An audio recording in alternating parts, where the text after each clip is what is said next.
दिल्ली का जंतर मंतर देश के युवाओं से खचाखच भरा हुआ है। मैं आपको बता दूं, सोनम वांगचुक ने 20 जुलाई को संसद चलो का आह्वान किया था और 18 जुलाई को सरकार और दिल्ली पुलिस के द्वारा सोनम वांगचुक को डिटेन कर लिया गया और उन्हें हॉस्पिटल पहुंचा दिया गया और सरकार के द्वारा कहा गया कि मुझे उनकी हेल्थ की चिंता है, इसलिए उन्हें डिटेन करके हॉस्पिटल पहुंचाया गया और उनकी हॉस्पिटल में ही देखरेख की जा रही है। सोनम वांगचुक को डिटेन इसलिए किया गया था क्योंकि सरकार को लगा अगर सोनम वांगचुक को डिटेन कर लिया जाएगा तो 20 जुलाई को जो संसद चलो का आह्वान किया गया है वो कमजोर पड़ जाएगा। लेकिन भारत के युवाओं ने दिखा दिया कि आप हमसे बोलने की आज़ादी नहीं छीन सकते, धरना देने की आज़ादी नहीं छीन सकते, आप हमसे हमारा हक नहीं छीन सकते। इसलिए सोनम वांगचुक को डिटेन करने के बाद पूरे भारतवर्ष से लोग दिल्ली पहुंचे और आज दिल्ली का जंतर मंतर युवाओं से खचाखच भरा हुआ है। और आज देखना होगा सरकार युवाओं की बात मानती है या नहीं। पिछले 10 साल में 90 से अधिक पेपर लीक हो चुके हैं और किसी भी प्रकार की जवाबदेही सरकार लेने के लिए तैयार नहीं है। एक धर्मेंद्र प्रधान शिक्षा मंत्री को बचाने के लिए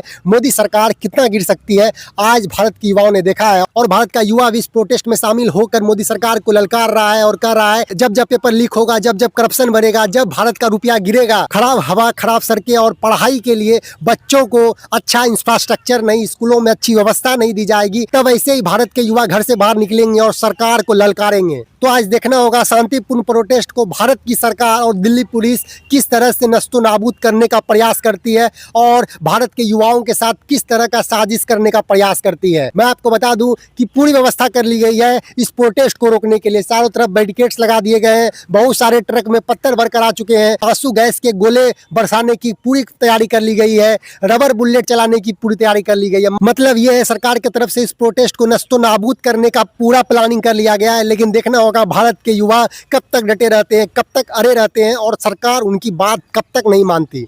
धन्यवाद। बगावत बेरुखी से और भड़केगी वो क्या जाने, तबीयत इस अदा से और भड़केगी वो क्या जाने, वो क्या जाने कि अपना किस कयामत का इरादा है, किसी पत्थर की मूरत से बगावत का इरादा है।